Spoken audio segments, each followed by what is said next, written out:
The quantum resonance field hummed with the nervous energy of 1,000 different species as Lyrelay stepped through the bioscanner at Harmony Point's main entrance. The machine chirped cheerfully. Apparently her genetic markers still registered as acceptable threat level. Minimal, despite what her own people thought of her appearance these days. Next, called the security android in 17 different languages simultaneously, its vocal processors working overtime to accommodate the linguistic chaos of the Galactic Cultural Exchange Summit. Lyrelay wondered if the machine ever got confused and accidentally told someone to please remove your photosynthetic organs, implanty standard, instead of asking them to empty their pockets. She clutched her research tablet closer to her chest, the device warm from hours of last-minute preparation.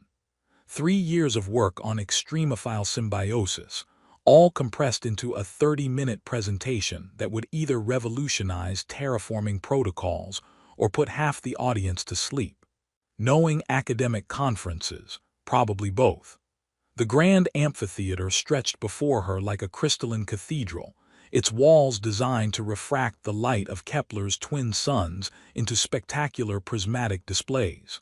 Very impressive, very symbolic of unity through diversity, and very likely to give her a headache if she stared at it too long. The Zenthari had designed this place, and they had a tendency toward the dramatically overwrought. She'd heard their poetry was even worse than their architecture. Delegates were already filing in, a parade of scales, feathers, carapaces, and the occasional cloud of sentient gas contained in a walking fishbowl.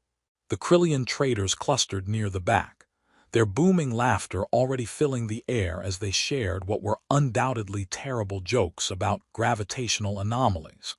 The Zephyrians glided gracefully to the premium seating, their translucent wings catching the prismatic light in ways that would make a rainbow weep with envy. And then there were her own people.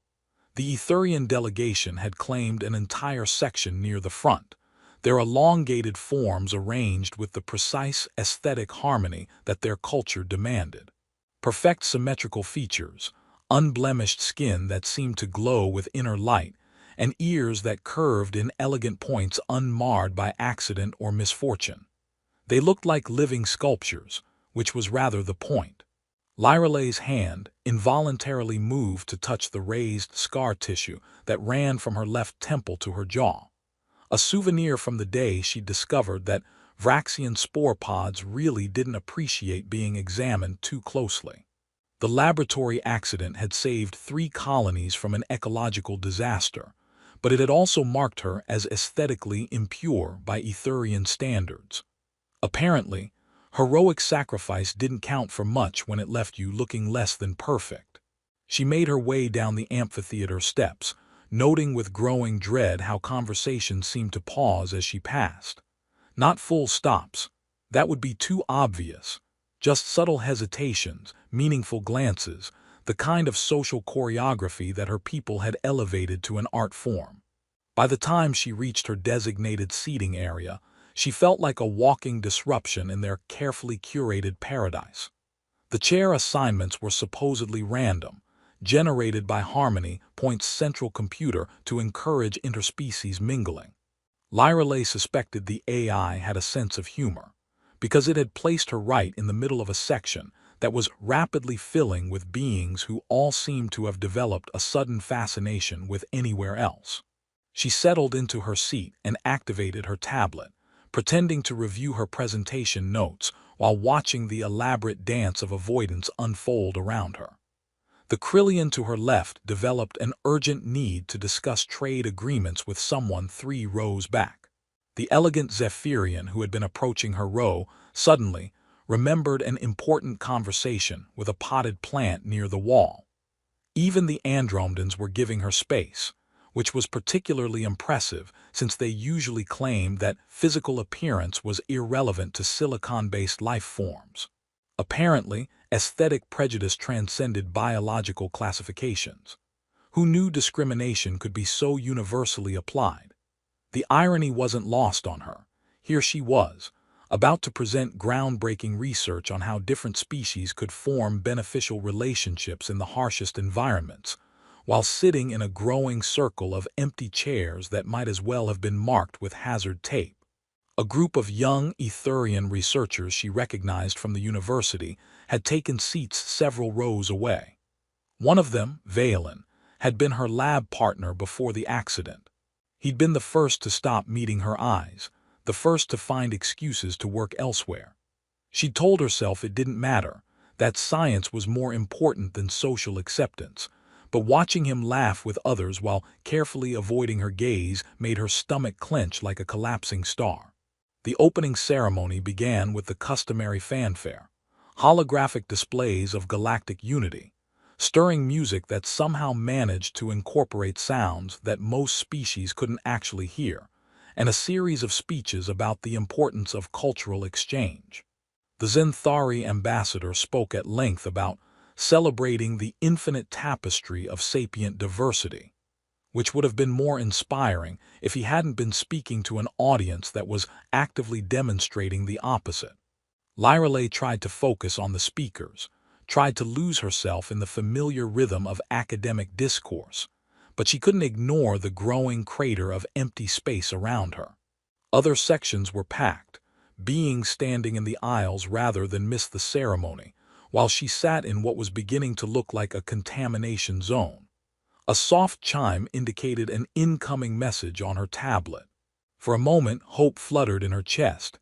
Maybe someone wanted to discuss her research, or perhaps, try not to scare anyone else away. Some of us actually want to network at this conference. The message was from Valen. She stared at the screen, the words blurring slightly as her eyes watered.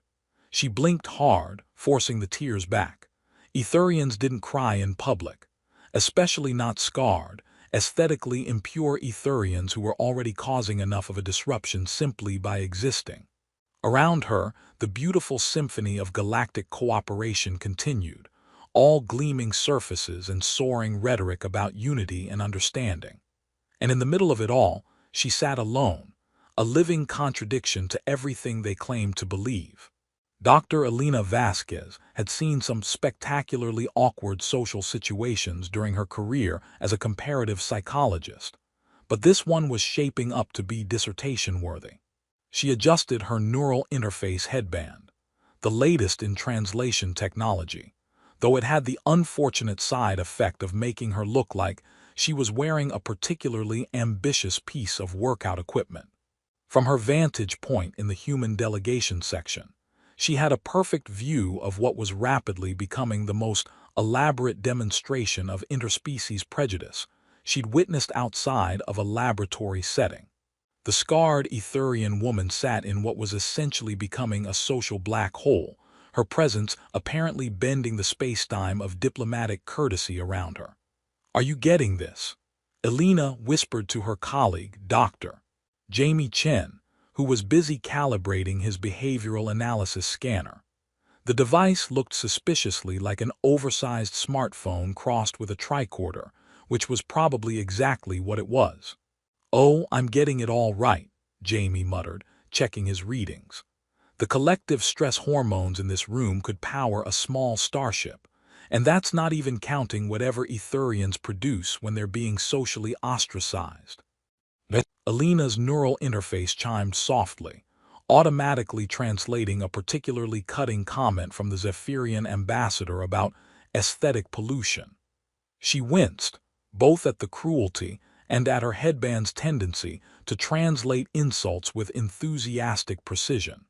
"I love how they're calling this a cultural exchange summit," she said, watching another delegate perform an impressive detour to avoid walking past the isolated Etherian. "It's more like a masterclass in how advanced civilizations can still act like they're in middle school." The human delegation had been strategically placed in what their briefing materials had diplomatically called observer status seating, which basically meant they got the cosmic equivalent of nosebleed seats, while the real civilizations conducted important business. Elena didn't mind. It gave her the perfect perspective to study the fascinating social dynamics at play.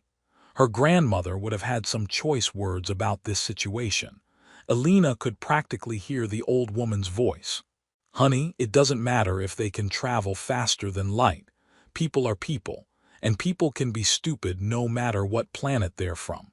The keynote speaker, a Zenthari philosopher whose name required 3 separate vocal cords to pronounce correctly, was waxing poetic about the importance of looking beyond surface differences. The irony was so thick you could practically mine it for rare minerals. You know what the really fascinating part is? Alina said, making notes on her tablet. Watch the body language patterns. Every species is demonstrating the same avoidance behaviors, despite having completely different evolutionary backgrounds. It's like prejudice is some kind of universal constant. Jamie snorted, great. We finally find something all intelligent life has in common, and it's the ability to be jerks to each other. The Krillian traders were providing their own commentary on the proceedings, their voices carrying across the amphitheater, despite their attempts at discretion. Is it just me, or does this whole thing feel like watching a really elaborate nature documentary? One of them boomed. You know, the kind where they show predators circling something wounded. His companion laughed, a sound like rocks tumbling down a mountain. Except in those documentaries, the predators usually have the decency to put their prey out of its misery quickly. Alina found herself developing a grudging respect for the Krillians. They might have all the subtlety of a supernova, but at least they weren't pretending this wasn't happening. Her neural interface translated another snippet of conversation from the Etherian section, something about maintaining aesthetic harmony in professional settings. Alina's jaw clenched. She'd read the files on Etherian culture, studied their obsession with physical perfection, but seeing it in action was like watching a slow-motion tragedy unfold in real time. This is ridiculous, she muttered, watching as even the station's service androids seemed to be giving the isolated woman a wider berth than usual. That woman down there is Dr. Lyrale Starweaver. I've read her work on extremophile symbiosis. It's brilliant. She's probably one of the most innovative xenobiologists in known space. And she's sitting alone because she's got a scar, Jamie added grimly. Really makes you proud to be part of the galactic community, doesn't it? Alina's tablet chimed with an incoming message from Ambassador Martinez, the head of the human delegation. Remember, we're here to observe, not interfere. Let's not create any diplomatic incidents. She stared at the message for a long moment, then looked back at the growing isolation surrounding Dr. Starweaver. The woman was trying to focus on her tablet, but Alina could see the slight tremor in her hands, the way her distinctive pointed ears seemed to droop with each passing minute. You know what's really getting to me? Alina said, her voice barely above a whisper. It's not just that they're being cruel, it's that they're being boring about it. Where's the creativity, the innovation? These are supposedly the most advanced minds in the galaxy, and the best they can come up with is giving someone the cold shoulder. Jamie looked at her sideways. Are you seriously critiquing their bullying technique? I'm saying that if you're going to be prejudiced jerks, at least be interesting prejudiced jerks. The Andromedans could have projected hollow advertisements around her chair. The Zephyrians could have used their atmospheric manipulation abilities to create a subtle wind barrier. But no, they're just sitting. Her grandmother's voice echoed in her mind again. Sometimes, honey, the right thing to do is the simple thing to do, and sometimes the simple thing is just sitting with someone who needs a friend. Alina looked down at the isolated figure of Dr. Starweaver, brilliant and alone in her crater of social rejection. Then she looked at her tablet, at Ambassador Martinez's warning about diplomatic incidents, at the careful protocols that governed every aspect of interspecies relations. She thought about lunch counter sit-ins and bus boycotts, about all the times in human history when the right thing to do had been the simple thing to do, regardless of the consequences. The break for networking refreshments was announced, and Alina watched as the cruel choreography of avoidance continued, beings flowing around Dr. Starweaver like water around a stone. That's when Alina Vasquez, comparative psychologist and granddaughter of a woman who'd never backed down from doing what was right, made her decision. The networking break began with the gentle chime of the station's atmospheric processors shifting to social interaction mode. Apparently, even the air needed to be optimized for diplomatic small talk. Alina watched as delegates rose from their seats like a choreographed ballet of avoidance, each movement carefully calculated to maintain the invisible barrier around Dr. Starweaver. "This is like watching quantum mechanics in action," Jamie muttered, packing up his behavioral scanner. Everyone's maintaining their distance as if getting too close might cause some kind of social wave function collapse.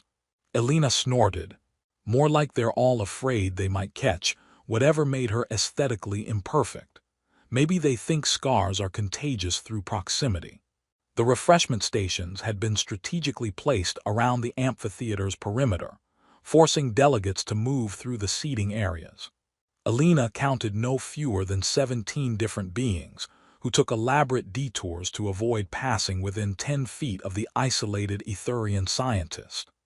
One particularly dramatic Zephyrian actually performed what looked like a mid-air pirouette to change direction when his flight path would have taken him too close. "Points for artistic merit on that one," Alina commented, pulling up the cultural files on her tablet. "Though I'm deducting marks for subtlety." Her neural interface was having a field day with the ambient conversations, automatically translating snippets of diplomatic gossip in 17 languages. Most of it was the usual conference chatter, complaints about the accommodations, speculation about trade agreements, and at least 3 separate conversations about someone named KLX Throp, who'd apparently caused a scandal at the last summit by attempting to photosynthesis publicly during the formal dinner. But threading through it all were the whispered comments about Dr. Starweaver, each one more cutting than the last. Heard she refused aesthetic correction procedures. Disrupts the harmony of professional gatherings. Setting a terrible precedent for younger Etherians. Alina's jaw tightened with each translated phrase. Her tablet chimed with another message from Ambassador Martinez. "Dr. Vasquez, please remember our position here. We're observers, not participants. The last thing we need is to be seen as interfering in Etherian internal affairs." Internal affairs, as if basic human decency was a political position. She looked over at Dr. Starweaver, who was making a valiant attempt to appear absorbed in her research tablet while the social ecosystem rearranged itself around her absence. The woman's pointed ears had developed a noticeable droop, and Alina's training in micro-expressions told her that Dr. Starweaver was about 30 seconds away from either fleeing the amphitheater or doing something dramatically inadvisable. "You know what's really bothering me about this?" Alina said, watching a group of andromedans perform what appeared to be a synchronized geometric pattern to avoid walking near the scarred scientist. "It's not just the cruelty. It's the waste." Jamie looked up from his equipment. "Waste? Look around. We've got the greatest minds from dozens of civilizations, gathered to share knowledge and solve problems. And instead of focusing on, I don't know, preventing galactic ecological collapse or developing better terraforming techniques, everyone's obsessing over one woman's facial scar." Her neural interface helpfully chimed in with a translation of a particularly nasty comment from one of the younger Etherians, something about maintaining species dignity.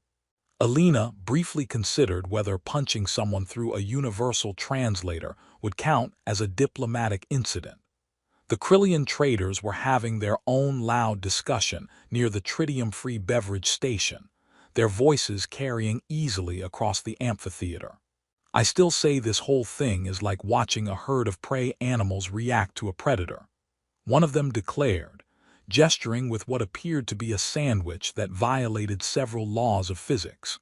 "Except the predator is just sitting there trying to read her tablet." His companion laughed.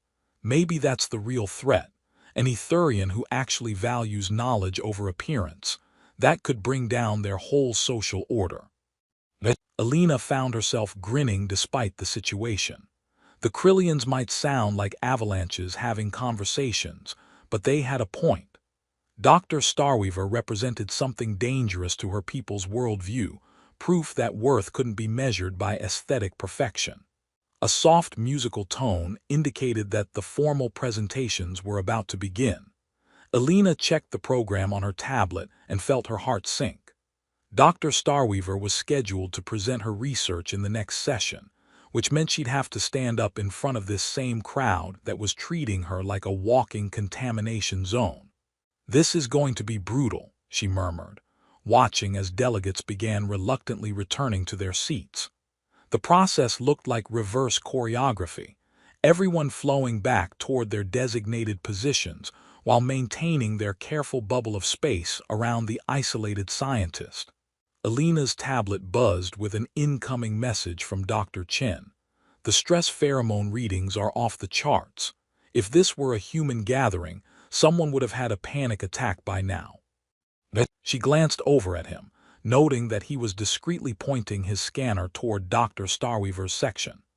"Are you seriously taking biometric readings of her emotional distress?" "For science," he replied with a shrug. "And because someone should be documenting this train wreck for posterity.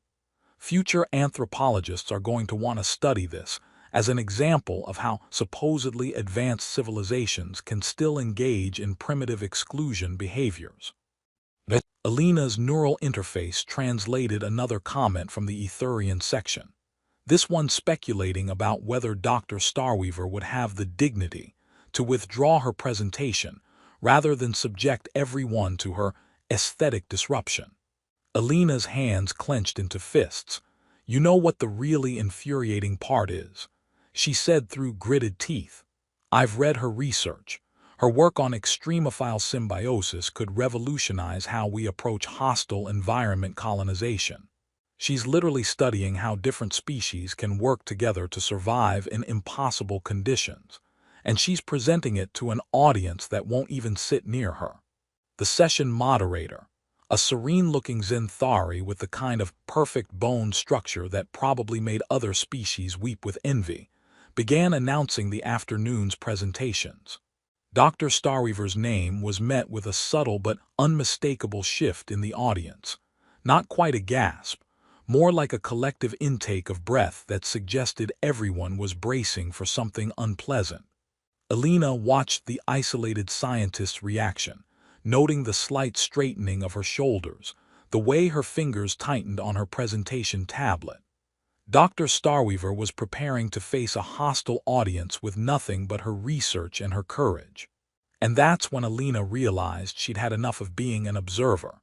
She rose from her seat, her movement drawing curious glances from nearby delegates who assumed she was heading for one of the exits. Instead, she began walking down the amphitheater steps, her footsteps echoing in the sudden quiet that fell over the crowd like a blanket of snow. Alina's footsteps echoed through the crystalline amphitheater like a countdown to social revolution. Each step down the terraced seating drew more attention, conversations faltering as beings realized she wasn't heading for an exit or a refreshment station. She was walking directly toward the crater of empty seats surrounding Dr. Starweaver. The silence that followed was the kind usually reserved for supernova events, or the moment when someone realizes they've accidentally insulted a Krillian's mother. Alina could practically feel the collective confusion radiating from hundreds of beings who couldn't quite process what they were witnessing. Jamie's voice reached her through her neural interface's private channel. "Alina, what are you doing? Martinez is going to have your head on a diplomatic platter."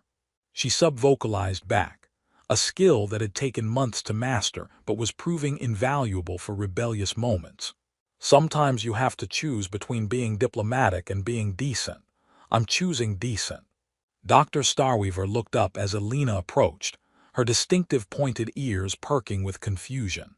The scarred Etherian's eyes, a striking silver that seemed to hold flecks of starlight, widened as Alina stopped beside the empty chair next to her. Without ceremony, Without grand gestures or stirring speeches about justice, Alina simply sat down and opened her research tablet as if this were the most natural thing in the universe. The silence that followed was profound enough to make black holes jealous. "You know," Alina said conversationally, not looking up from her tablet, "the acoustics really are better in this section. Something about the way the crystalline structure focuses sound waves. Very considerate of the Zenthari architects." Dr. Starweaver stared at her, mouth slightly open. You're sitting with me." "I'm sitting in an available chair," Alina replied with a slight smile. "Unless you've reserved it for someone, though from the looks of things you might have some trouble finding takers." A soft laugh escaped the Etherian scientist, the sound like wind chimes in a gentle breeze. "I think this chair might be cursed. Everyone who looks at it seems to develop a sudden need to be elsewhere." "Ah well, I'm human. We're notoriously resistant to aesthetic-based curses. Side effect of evolving on a planet that was actively trying to kill us for most of our existence." Alina glanced around at the sea of staring faces. "Plus, I've always found that the best conversations happen in the seats everyone else is avoiding." The ripple effect of Alina's simple action spread through the amphitheater like a shockwave through subspace. Delegates who had been studiously avoiding eye contact were now openly gawking. The Krillian traders had abandoned all pretense of discretion and were pointing enthusiastically while making what sounded like appreciative rumbling noises. "Is that human female broken?" Alina heard one of the Andromedans ask in their mathematically precise language. "Her social algorithms appear to be malfunctioning." "No malfunction," Alina called back in perfectly translated Andromedan. "Just different programming priorities." Dr. Starweaver's laugh was stronger this time, drawing startled looks from the Etherian delegation. "I haven't heard anyone speak to the Andromedans in their own language pattern before. They must think you're either brilliant or insane." "Why not both?" Alina grinned. "Besides, I've been studying interspecies social dynamics for years. This whole situation is fascinating from an academic perspective. Though I have to say, your people's commitment to aesthetic prejudice is impressively thorough. Very dedicated to their principles, even when those principles are objectively terrible." The session moderator cleared his throat with a sound like a small earthquake. "If we might proceed with the presentations." Dr. Starweaver's confidence seemed to flicker. "I should warn you," she whispered to Alina, "my presentation isn't going to be popular. Symbiosis research challenges some deeply held beliefs about species purity." "Good," Alina whispered back. "The best science usually does." As Dr. Starweaver stood to approach the presentation platform, something extraordinary happened. Alina remained seated, but her presence had created a crack in the social barrier. Dr. Chen, despite his earlier caution, quietly moved to sit in the row behind them. Then, like dominoes falling in reverse, other beings began to shift. Not many. This wasn't a sudden conversion to enlightenment, but enough to matter. A young Zephyrian researcher floated down to claim a nearby seat. One of the Krillian traders ambled over with his usual lack of subtlety, plopping down with a sound like a small asteroid impact. "Figured the view might be interesting from over here," he announced cheerfully. "Plus, my partner bet me I wouldn't have the courage to sit with the scary scarred scientist. I never could resist a good wager." By the time Dr.